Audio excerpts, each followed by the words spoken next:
Iya, hidup segan, mati tak mau. Itulah kiranya gambaran pasar-pasar fashion konvensional sekarang. Para pedagang harus memutar otak agar bisa terus bertahan. Salah satunya ikutan jualan online. Apa sebetulnya suka dan duka yang mereka hadapi kini? Hilda Ramadanti akan mengajak kita untuk mendengarkan langsung curhatan para pedagang pasar Tanah Abang. Selamat siang Hilda, bagaimana tadi sudah bertanya langsung dengan para pedagang di sana?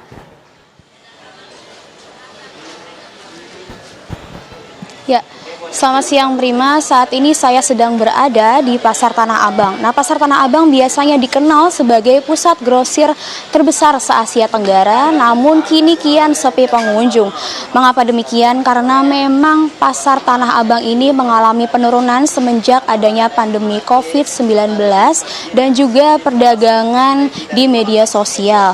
Nah, selain itu pemirsa bisa dilihat di layar kaca Anda di sekeliling saya bahwa memang masih ada beberapa toko yang masih berjualan di sini. Namun ada juga toko yang memang sudah tutup dikarenakan gulung tikar karena tidak bisa membayar biaya operasional. Nah pemirsa, saat ini saya akan coba untuk mewawancarai salah satu pedagang yang sedang melakukan live streaming nih. Yuk mari kita lihat.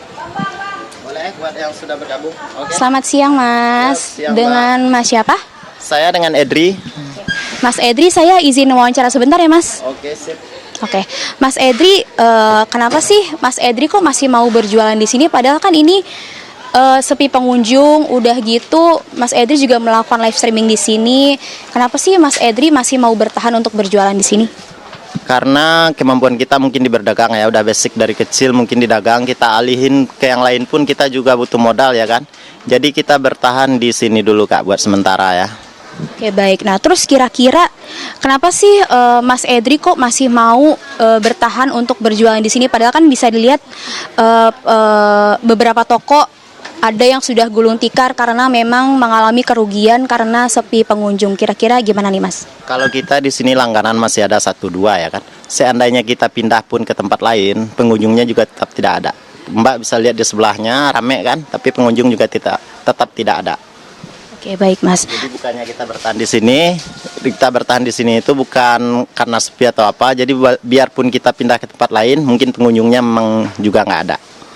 Oke baik. Nah selanjutnya nih Mas, biasanya pendapatan atau enggak perbedaan pendapatan dari yang dulu sama yang sekarang tuh gimana Mas? Cukup signifikan atau bagaimana? Kalau buat pendapatan jauh berbeda. 5%-nya aja dari biasa itu mungkin nggak menyampaikan ya. Lalu dari yang biasanya kita omset hari-hari bisa 5 atau 7 juta, kalau sekarang nyari 500.000 aja susah ya kan. Cuman kita masih bisa buat bertahan lah istilahnya, buat bertahan. Mana tahuan ke depannya ada perubahan ya kan. Nah, untuk pertanyaan terakhir nih Mas, kira-kira ada nggak sih harapan dari Mas Edri ke pemerintah mengenai hal ini? Ada nggak sih kira-kira kayak harusnya pemerintah tuh melakukan seperti ini atau bagaimana? Ya kalau buat harapan ke pemerintahnya itu pasti ada, karena ini harus campur tangan pemerintah ya. Pemerintah harus benahin seenggak-enggaknya buat promosiin pasar ini gimana, buat istilahnya membatasi penjualan yang lain juga itu harus ya kan. Pasaran yang lain juga harus dibatasin ya kan. Seperti contoh impor-impor itu juga harus dibatasin ya kan. Jadi solusi pembenahan dari pemerintah itu sangat diperlukan ya kan.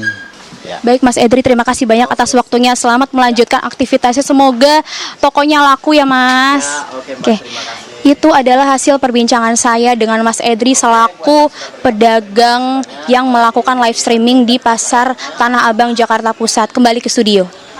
Baik, terima kasih Hilda. Ya miris sekali pemirsa, dari 5 hingga 7 juta per hari, sekarang 500.000 saja sulit.